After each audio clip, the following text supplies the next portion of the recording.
Hey everyone, EJ from Eyedesyn.com here, and today I'm going to be showing you, breaking down how the really awesome folks at We Are 17 created this wavy band type mograph piece here, and I'll just hit play on this.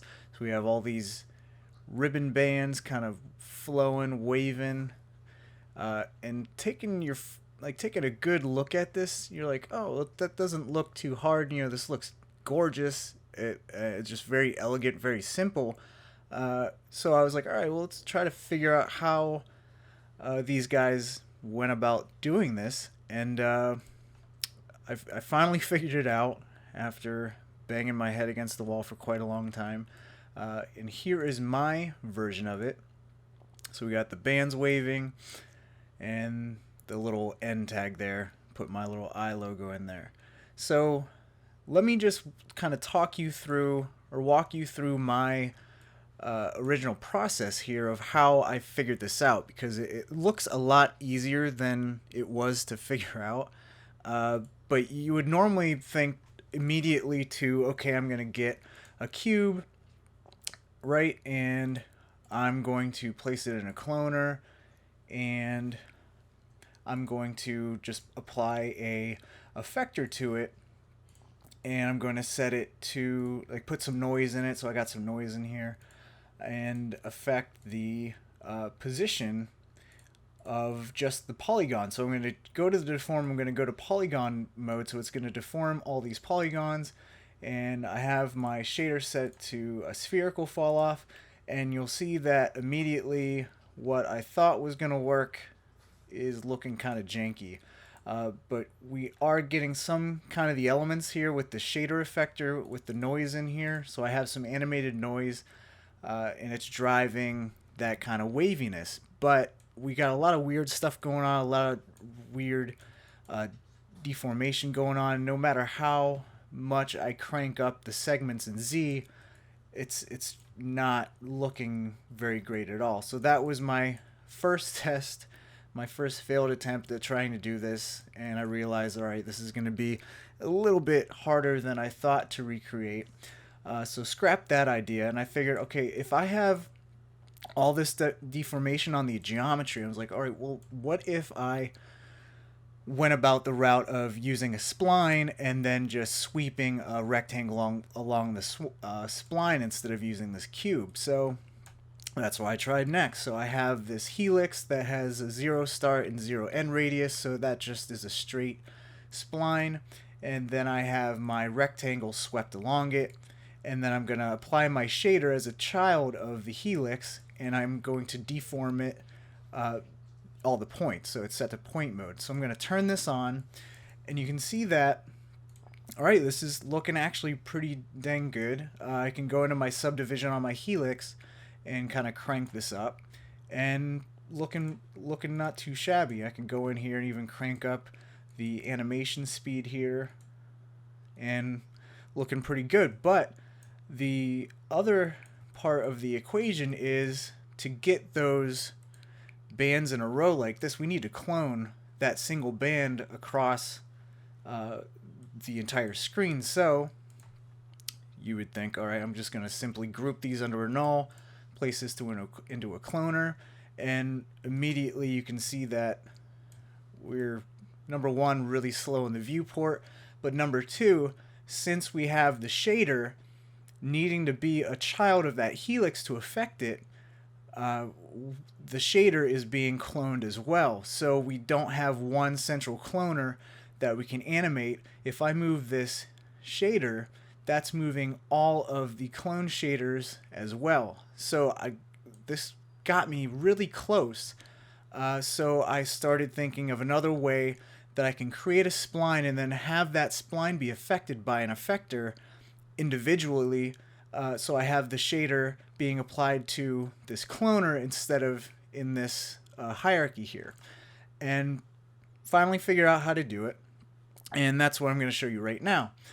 So the first thing I'm going to do is pretty much go about the same route where I need a spline, and I'm going to sweep the rectangle across that spline, but I want to make this spline be able to be affected by effectors. So The first thing I'm going to do is create a spline using a tracer object. So to create a tracer object, I'm going to need to create a bunch of points or objects and then use the tracer to connect all those points or objects to create a spline.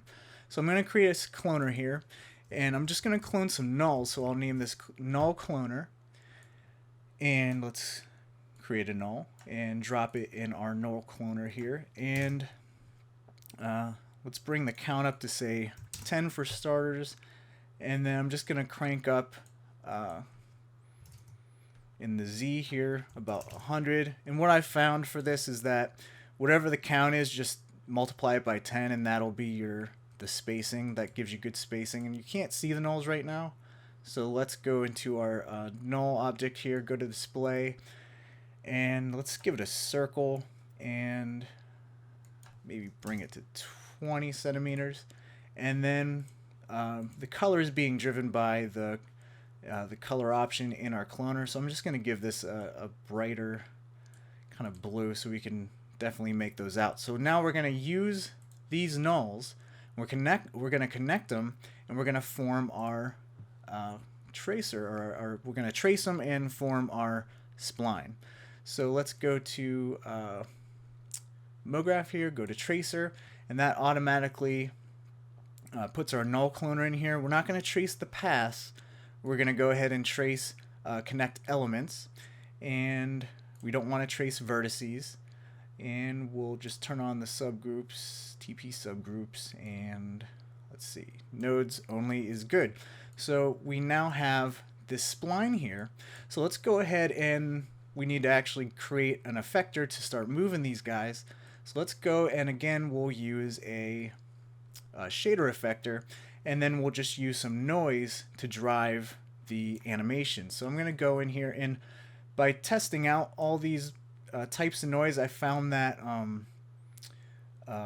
the sparse convolution works pretty good. It's still noisy, but it gives a little bit more random, globular kind of noise, I guess. And so now I'm just going to go, and in my shader options, I'm going to go into my parameters, turn off scale. I'm going to turn on position in Y, let's say 350. And of course, we have to make sure we apply that shader to our cloner here, and you'll see that we now have our cloned nulls forming a spline. And right now it's really chunky. That's because we have to go in here and change our type of interpolation to B-spline, and right now it's still hasn't done anything. That's because we have no intermediate points between our nulls here. So if we just change the intermediate points to adaptive and then bring the angle down to say 5, you'll see that now we have a nice smooth spline, nice smooth wavy spline. And right now it's only moving our splines up in Y, but if we bring the minimum down on our shader here, we can now have negative and positive 350 in Y. So we got that nice waviness. So let's go ahead, and in our shader effector, let's go into our noise and let's just animate it. Let's give this an animation speed of about 1 and just let this play. And we can also give it speed in the movement, so maybe 0.3, and then we'll just adjust the movement here, and that's really fast. So maybe 0.5, and let's bring this to maybe just 0.1, and maybe bring this to 0.5. So we get this nice flowy, organic flowing, nice and smooth motion going on. And now we can go ahead and sweep our rectangle across that tracer. So let's go ahead and make a rectangle spline, and let's go and create our, there we go, sweep NURB. And so we're going to sweep the rectangle across the tracer spline, and we just need to go and adjust this a bit, so maybe width of 10, height of about 50, and then let's give it some nice rounding here. So you can see that in the original video there was some nice rounding, specular highlights along the edges here, and we'll give this a radius about 1.5, and let's go ahead and apply our material there so it's nice and yellow. So if I hit play, you'll see that we have our waving band. The one thing you want to watch out for is that just like in real life, you want to make sure you have your priorities straight. So we need our generators to happen first, and our generators are cloner object, and then our tracer happen after that cloner, just so we have everything all nice and organized and not jumpy. You'll notice that if I have my tracer come first before my cloner, we'll get some jumpiness in our scene. So let's go in our shader and let's change the fall off from infinite to spherical. So now we can actually, animate this. And let's just bring up our scale here.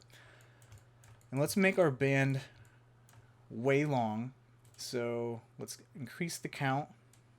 And let's say 40. And like I said before, a good rule of thumb to make sure that all of your band stays smooth is, let me scale this up a bit more, is to also increase the spacing here for like 400. And you'll notice what happens. Let me move the shader down. So you'll notice what happens if we don't have enough. Let's see. If I don't have enough intermediate points, we're not getting big waves. So you need to make sure that we have enough nulls here, so we have enough little divots here. So I can bring this down. We really get our smaller waves.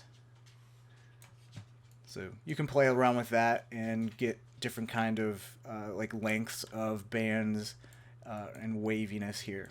So the next thing we need to do is go ahead and just clone all of these, clone this band, so we have our screen filled with all of these bands, right? So we don't need this quite so long because we're going to be zoomed in here. So that's pretty good. And you'll notice with the adaptive that if I crank this up, you'll get less, you'll get more around the edges and less where it's straighter. So you need to make sure we have this high enough, but not too high, because if you have it set way down, look at all those subdivisions there.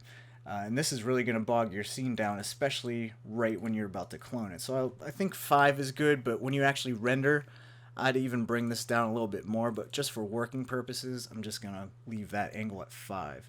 So let's go ahead and clone all these, and I'm going to group all of our elements here, and this will just be our band group. And then let's go and create another cloner, and let's drop our band into the clone, into the cloner. We don't want to clone it in the Y, we want to clone it in the X. So we'll clone these guys out, and you notice that since my shader has a spherical fall off, this band isn't being affected right now because it's not affecting those little clones, or those little cloned nulls here. So let's bring our count up. Let's actually do the mode per endpoint, and we'll just crank this sucker up. And let's make it so there's no, there's really no gaps in there, because you'll notice in the animation, once you pull out, there's bands, you can see the bands there, and then there's just a smooth surface. So you need to make sure when you render this that you have no little gaps in there, so you can kind of eyeball how far these guys are from next to each other. So let's zoom out here, and let's move our shader effector right over here. And you'll notice that our waviness is very kind of flat and boring. There's just these ridges here, or these little ripples, and there's not a lot of randomness like in the video here. We want this really crazy waviness going. And how I fix that is if you go into your shading option on your shader, go to your noise. Right now the space is set to texture. I've found that if you change this to world, it helps a lot. So now you see all these bands going, and this is looking a little bit more like what we want, but it's a little bit too crazy. To kind of tone that down, we can bring up the global scale of the noise to about 1000 and wait for that to update in there. And that's a little bit better.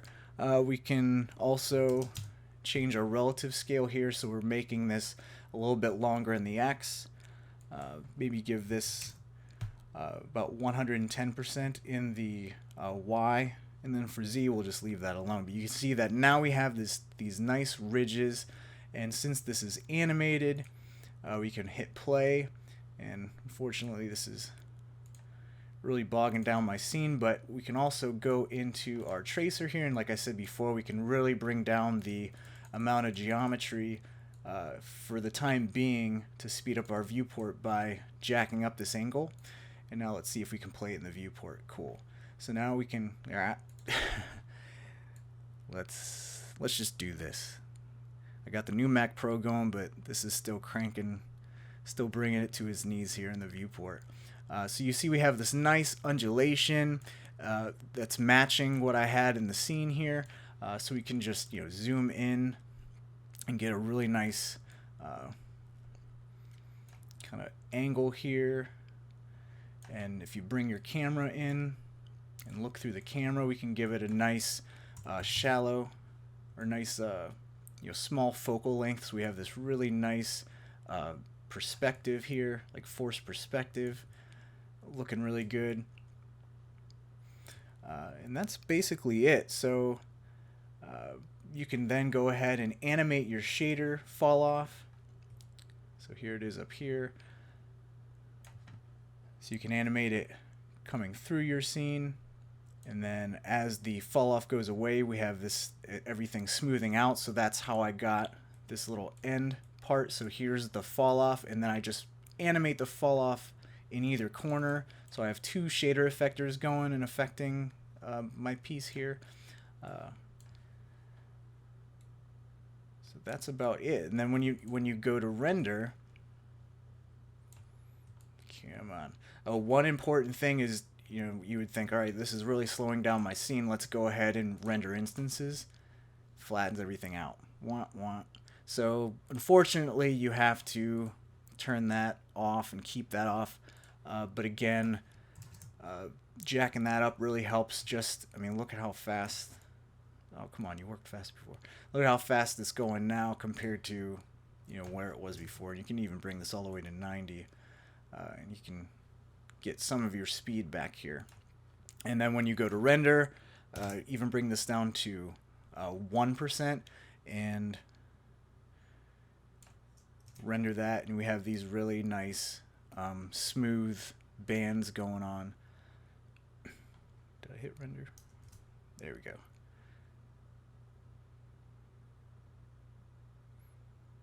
So the lighting's a little bit too bright, but you kind of get the point.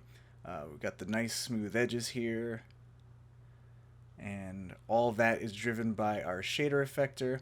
And one added thing, if you want to smooth out your animation, is so you can simply just go, and I need to add the effectors all to this null cloner, is go to my mograph effectors and go to delay,